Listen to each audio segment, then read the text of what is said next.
Well, good morning, everyone. It's October 2nd. October's a great month.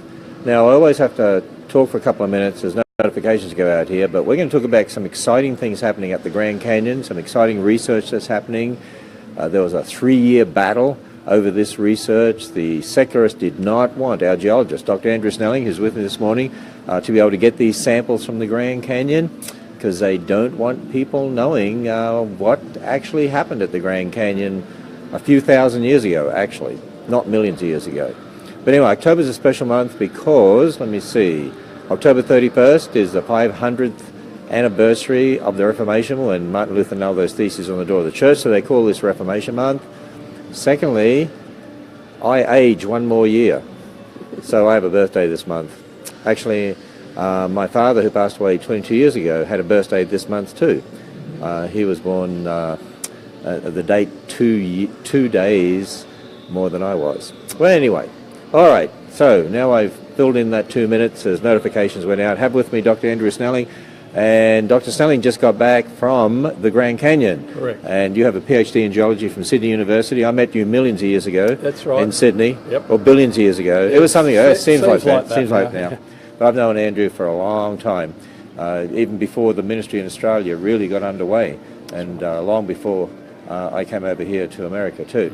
But Andrew, you had a battle with the Grand Canyon National Parks Department, and what was that over?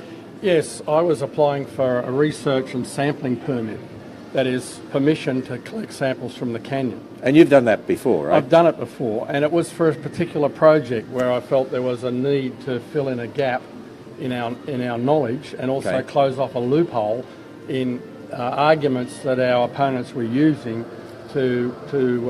against a young Earth. Because the secularists would say that the layers of the Grand Canyon were laid down over millions of years, and the canyon was formed over millions of years, and we believe the layers were laid down during the flood of Noah's day. Correct. And the canyon was formed probably right after the flood. At the end and after the flood. There's one step you missed. Okay. Is once you have the layers formed, you've got to push up the plateau.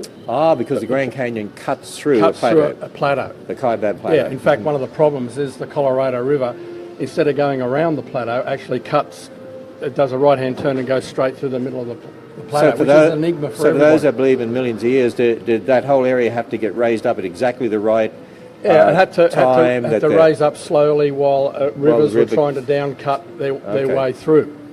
And but I've heard that there's not enough, even in the millions of years that the secularists want, the evolutionists want, that when you look at how much sediment the Colorado River carries, it doesn't carry enough. No, well, the whole point is, as I say to people, the Colorado River, we have rapids in the river. That's why we take people down for the thrill of riding the rapids.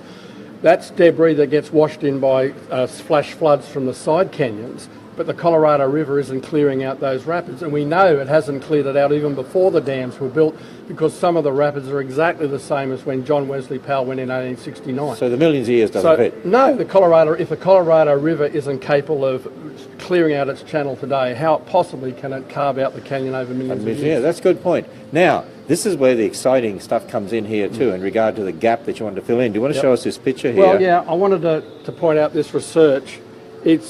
What happened is after the layers were formed, when the plateau was pushed up, some of the layers were bent. And here we see a classic example. You can see the bending, and that's a sandstone. That's sand turned to stone. And you all know that sandstone is usually very hard. It's hard like concrete. So if that was laid down and solidified over millions of years... Yeah, the point is, if it was already hard when it was bent, it would be like trying to break concrete. So it should all break up. It would shatter. It would shatter. But that's not shattered. No, and that's the whole point, because you can tool concrete when it comes out of the truck while it's still wet before the cement is hardened. And in the case of the rocks, you have a cement there and moisture when it's wet. When it's soft, and it can easily be bent without the fracturing. Once the cement hardens, it becomes very brittle. Now, so the question is, were these folds formed when the sediments were soft or when they were hard?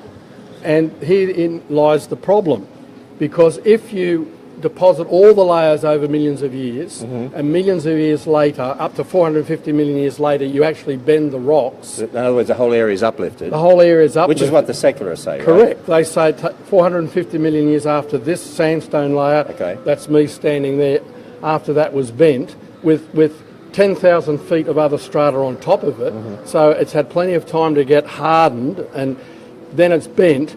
They say, well, you know, the pressure and the temperature enabled it to bend without, while it made it pliable so it could bend without the fracturing. That sort of doesn't make sense. It doesn't. And we say, well, wait a minute, if all the layers were deposited in 1 year during the flood, then if you bend it at the end of the flood, even though you've got all those layers stacked on top, it's still drying out because it's been covered in water for the year of the flood.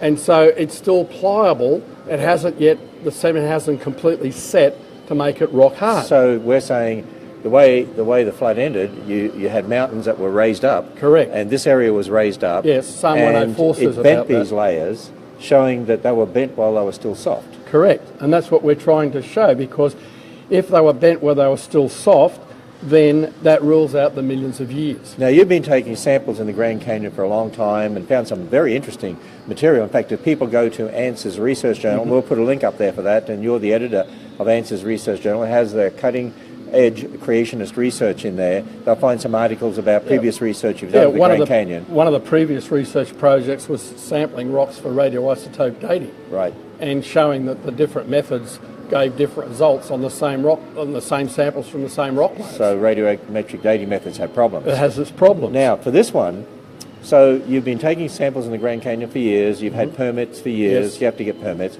but when you wanted to do this one, suddenly you weren't allowed. Yes, I mean they instituted a new rule for getting peer review of the applications and proposals, and that's fair enough. I got peer reviews and sent them to them, but they went and got their own peer reviews. From people who didn't agree Correct. with creationists. And in actual fact, the backstory we soon found out was these secularists were ardently opposed to the fact that I was a creationist. They weren't critiquing the research itself, though they thought it was stupid. Why? Because it was trying to disprove something that they were sure was fact. They've already decided the Grand Canyon is millions of years old, the rocks are millions of years old. As soon as we were stonewalled and we realised there was a problem, and the Alliance Defending Freedom lawyers got involved, they got hold of the backstory, and we immediately knew it was a discrimination, worldview discrimination. Yeah, I saw some of the letters that were written by these professors, and basically, you know, to sum it up, they were basically saying, because this is creationist research, it's ridiculous, That's right. You shouldn't let him do it. That's correct. It was all about my worldview rather than the research itself. Because the problem is, you see, they say, okay, slowly and gradually over millions of years, there was pressure, there was temperature. The reason why I needed to get samples was, you can see from the obvious macro scale here that the folds are bent without fracturing. But we wanted to look at the micro scale to check whether there's any fracturing of the grains, and if heat and pressure would metamorphose the materials inside. In other words, the heat and pressure would change them into new minerals. And so we can only determine that by going in and getting samples from microscope examination. So in other words, if you are allowed to take samples from here, has nobody ever done this before from these folds? As far as we know, no one has ever done this from these folds. In fact, this sandstone, we've checked in the literature, and nobody's actually even published a photograph of the rock under the microscope. Is that right? And you would think the Grand Canyon is so well visited, so well known, you would think that with geologists crawling over it for 150 years, that there'd be lots of information on every one of these rock units. But no, a lot of research hasn't been done. So you wanted to sample this because if you are able to get samples and then put it under a microscope, you can tell whether it was heat and pressure over a long period of time, or whether it was bent while it was soft. You can actually tell that? We get lab analyses to check on the mineral composition, which we can check under the microscope.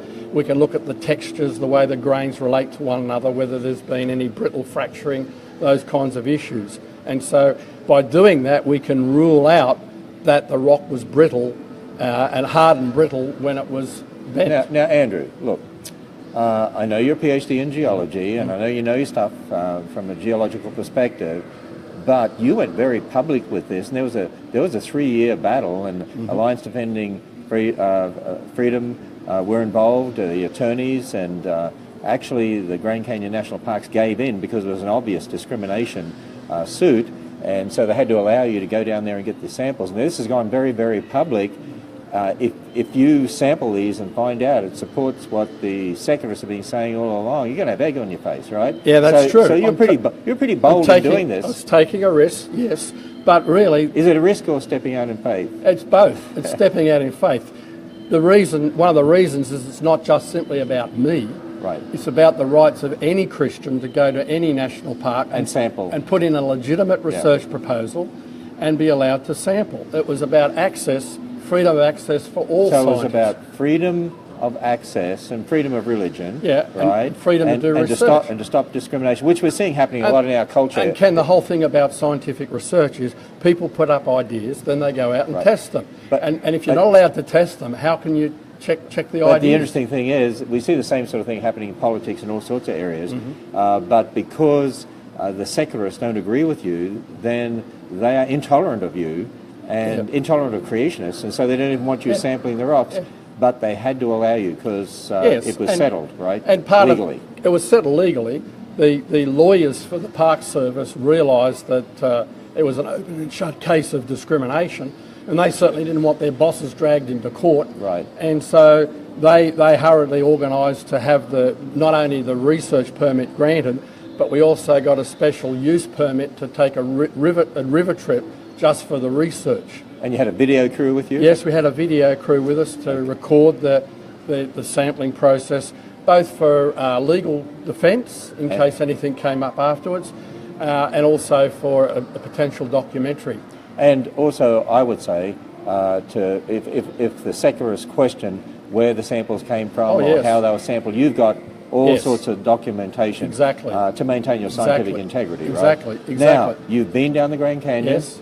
You had lots of fun. Yeah, we had lots of fun. Fell down a mountain. Yeah, well, getting up to this fold is actually a 2-mile hike up a side canyon, and we have to climb up a scree slope to get around a waterfall. And on the way back, a rock gave way under my foot, and I took a tumble and ended up breaking a thumb.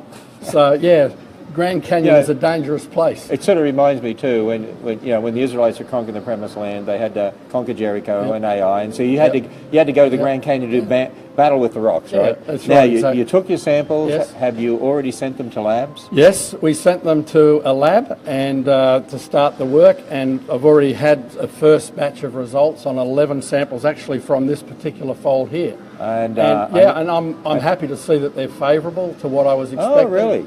They show what I was anticipating. It's early days yet, but the key thing is that there's no evidence in the minerals that there's been any heat and temperature effects on the minerals in the rocks. Now, as you get all the results back in, you'll be writing this up in research papers and publishing it on our research journal. Quite understandably, a stipulation in the research permit from the Park Service is the results have to be made public, and that's fine. That's how science operates. Right. And so we would intend to get the results, write them up, and seek to publish them, first of all, in a secular journal if they'd have it, because obviously other scientists will be interested to know whether they agree with my conclusions or not. They will be interested to know about these rocks, and so we will try to get it published in a secular journal. And obviously we can publish the results in our own journal with the implications. But it's also important to publicise this information as widely as possible. Now, do you think that you will get it published in a secular journal? Well, I'm not sure. Considering they tried to stop you getting the samples. Probably not, because often reviewers, as soon as they know that you're a creationist, don't want you to get the... Because, you see, if you get a paper published in a secular journal, it gives you kudos. Right. And so they don't want creationists to be seen as real scientists. That's why there were many evolutionists who were really upset with Bill Nye debating me here at the Creation Museum. It gave you publicity. Because they said it gave us credibility, publicity, and they didn't want that. They don't want people hearing our side. Yes. And that's the bias that there is out there. And, sometimes a criticism is levelled that, hey, if you're a real scientist, you'd be publishing in the secular journals, and you have had some papers published in secular journals. Early on. But you have to be careful these days. All of our scientists, I think, here have had papers published in secular journals, but they don't mention creation or anything like that in those articles. But as soon as you do, they won't publish it. Exactly. Yeah. But here's an interesting point. Because this is a highly publicised case and a research project, in fact, as you recall, I had a reporter from the Australia's national daily newspaper, and it was actually on the front page, and it was highly publicised. So there's a lot of newspaper reporters as well waiting for these results. So here's the message to the journal editors. If you don't publish the results, fairly, I mean, obviously the research has got to be presented well, then we'll obviously publicise it through the media, and it's not going to look good for their openness. Here's the thing. Here's what I predict will happen in a lot of instances, is that they'll send it out to be peer reviewed, like they did your research permit, and just as with the research permit, there were scientists who said this is creationist stuff, and so don't do it. I think the same thing will happen. What do you think? Yeah. Well, what will happen is the editor will make all sorts of excuses and say, well, do these revisions, and this has happened to one of my colleagues, do these revisions and we'll send it out for review again. So it did the revisions and it was sent to different reviewers and they came back with, and after several years it was just obvious that it was totally stonewalled. So, we've got to draw the line at some point and say, well, let's get this information out because people need to hear. Yeah, that's the bias that is out there. Well, Andrew, while we're live here, you know what, I'm going to quickly go to my Facebook page where we are live. We're in the Creation Museum, actually. We're in the Palm Plaza area here. And I'm going to go on here and open up the live video and see if anyone... we've got quite a lot of people watching, which is really good for this hour of the morning, and see if anyone has any questions that they want to ask us. Already people have put a number of comments like, thank you for this research, thanks for the continued research.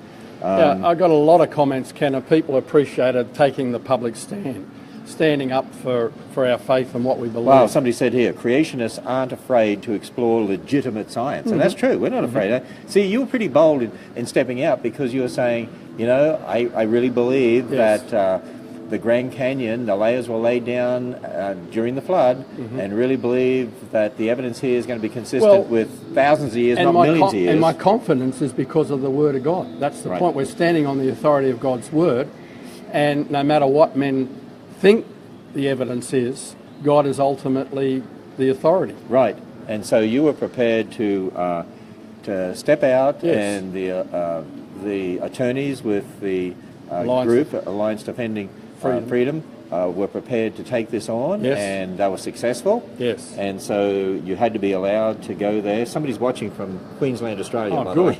Good morning. No, good evening. From our home country, from Mansfield. I don't know where that is, actually. And somebody here from the Missouri Valley, Iowa, who's saying, may the protection, provision, and strength from the Lord with you through all your endeavours, finding truth and answers and favour. There's another thing that comes into this, of course, Ken. The research costs money, and you actually had to help me raise the funds for that research. We actually, in a fundraising letter we sent out a couple of months ago, we told people what we were doing, and you know what? People sent in funds and supported the research. Somebody asked, this is a good question, any issues finding a lab to do your testing? So that was a question I was going to ask you. In this instance, we have a colleague who's a Christian, who's on board with us, who runs a world-class lab. Oh, really? In fact, some of the work we want done, he has mining companies sending him samples from all around the world because they know he's top-class professional. Okay. And so, yes, we sent it to a lab that we knew that we could trust. We may well use other labs for some aspects of the work, but for this initial stage of the work, we wanted someone who understood what we were doing and we could trust. Now, have you had problems in the past knowing that if you sent certain requests to do certain research to certain labs, you might have problems? Generally, the labs, because they're being paid on a commercial basis, will do exactly what you ask, no more or no less. I've had situations where they've been slow to do the work or difficult, but that's sometimes because they're busy. I don't want to impugn any motives. But I will say this, we've had labs who have done work for us, and once we've publicised the results, the people at those labs have been persecuted.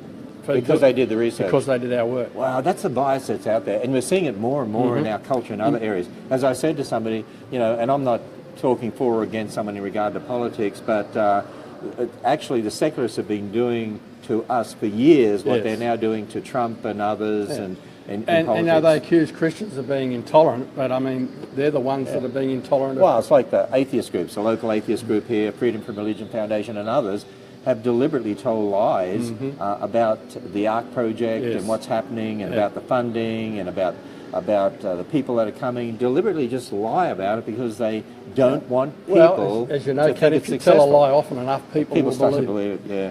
So someone here watching from Alabama. So Andrew, so just give us real quick here as we sort of wrap this up, but I want you to explain from a Christian creationist perspective. We believe, give us a timeline, we believe the layers at the Grand Canyon were laid down during the flood. Have you researched evidence for that? Yes, of course, it's all the fossils. We constantly see the fossils, all the billions of dead things that are buried in rock layers laid down by all over the earth. So the layers that make up the flat-lying layers that make up the walls of the canyon have got all the fossils in them. So they're formed during the flood. The plateau gets pushed up at the end of the flood. Aren't some of those layers supposed to be laid down by sand dunes over millions of years? Yes, there's one particular layer that is supposed to have been by desert sand dunes. And here's a case in point. My colleague, Dr. John Whitmore at Cedarville University, he's done the research. He's replicated research that was already published in the literature in 1948 that these guys are still ignoring today. And what's it show? It shows that the angles of which the layers that layer was formed indicates that it was underwater, not in a desert. So these are empirical measurements. So the secularists are just wrong. Correct. And then aren't there supposedly places where you've got one layer upon another and there's millions of years supposedly missing? Yeah, they claim that there's the flat boundary is where there was erosion of over millions of years. But over millions of years, you'd expect the topography eroded. And it's just flat. It's just flat. But between which layers is that? The base of the Coconino Sandstone and the Hermit. Many of the layers are like that. There's a few places where there's evidence of erosion, but it's rapid erosion. Now, haven't creationists also found evidence of massive fossils aligned in a particular direction? Yes, near the base of the Red Wall limestone. Found all these nautiloid fossils. They're different sizes, indicate a living population, and many of the shells are pointed in the same direction. Some of the shells are buried vertically, and if it took millions of years to form the layer, how come the creature stayed vertically for millions of years while it was slowly buried and fossilised? So there's a lot of evidence those layers were laid down quickly, underwater. Yeah, we have to emphasise that there's a whole body of massive evidence. It's not the creationists are picking on one or two little things here or there. We've got a whole body of evidence that powerfully speaks about the flood. And then, you know, Psalm 104 could be perhaps a reference to the end. A reference to the end of the flood, where God raised up the mountains, the mountains rose, the valleys sank. And certainly we believe there was mountain building at the end of the flood. Yeah, but it happened catastrophically. Yeah, and when that plateau was pushed up in the Grand Canyon area, there are layers that we find further north that have been eroded off, and that fits with the retreating floodwaters stripping off some of the layers that are already being deposited. And then the final bit of water and the post-flood rain afterwards started eroded through the canyon very rapidly. And that's why you want to do this research, to go and show that where you see the layers were uplifted and you see those folds, to show it doesn't fit with the secularists' the layers were soft. Story. The layers were still soft from recently being deposited during the flood. Whereas the secularists, the evolutionists, would say heat and pressure over millions of years push those layers up. Correct. And you're actually now doing real detailed scientific research to show which view makes sense. That's right. Getting the samples, doing the lab work, doing the observations to decide where the answer to that question. So when do you think you'll be able to actually make public the results? About this time next year. This time next year. But the preliminary results you're getting are very exciting, very favourable to what you've been predicting on the basis of the flood. Hey, somebody here said they've shared Dr. Snelling's work for many years as a science teacher. I appreciate the science, which is really good. There's a good question. Is anyone using any of the current natural disasters? You know, there's been Harvey and Irma and so on for research. In other words, to show that the catastrophic nature of even a local flood. Yeah, it's too early yet for observations from those recent hurricanes, and it's a bit insensitive to do it while there's still recovery efforts. But people can look back to what happened at Mount St Helens. People can look back to what happened when dam failures. There was a dam failure in Texas that carved out a large canyon very, very rapidly through hard rock. Even earlier this year, there was a dam in California that was overflowing its spillway too rapidly, and it carved out a channel through hard rock. So we can get this is a problem. We don't have a global flood occurring a day. So you can't test it. Can't test it. Yeah. But we can look at catastrophic flood situations even on a local scale today, and see what effects that are caused. Hey, just to let you know, we have a research journal, Answers Research Journal. It's free, and we'll put a link in there in the comments so you can go to it and go to that and get the cutting-edge creationist research that Dr. Snelling looks after there. And that you sort of have forums there as well, in a way. Yes. With different ideas.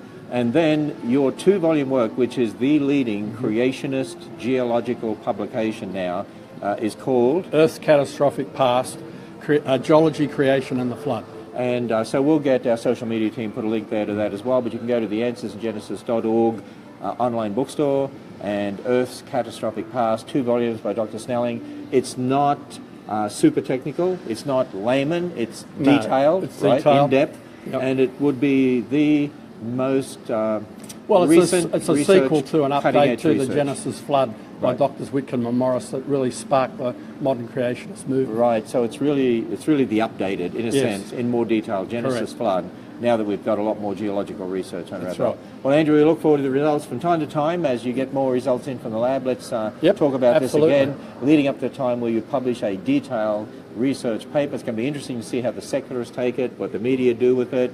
I'm sure the secularists will already be talking about how can we stop this. The atheists who are watching this this Facebook Live are probably saying, okay, we've got to stop this. We don't want people hearing about this information. We don't want this getting out, because that's what they like. They don't want freedom of information. Sadly. It really reminds you this is a real spiritual issue. It is, because they don't want people hearing the information that supports God's word, because therefore they might agree that there is a creator that they're answerable to. Exactly. Okay, so here we are signing off from the Creation Museum at the beginning of Reformation Month. And Dr. Andrew Snelling, it's been great talking. Here we stand. We can do no other. God help me. And that's what you did on God's word. Here I stand. I can do no other. God help me. Went out to the Grand Canyon and just saying, hey, it's what we expected to find. And so we'll be sharing those actual results as they come in.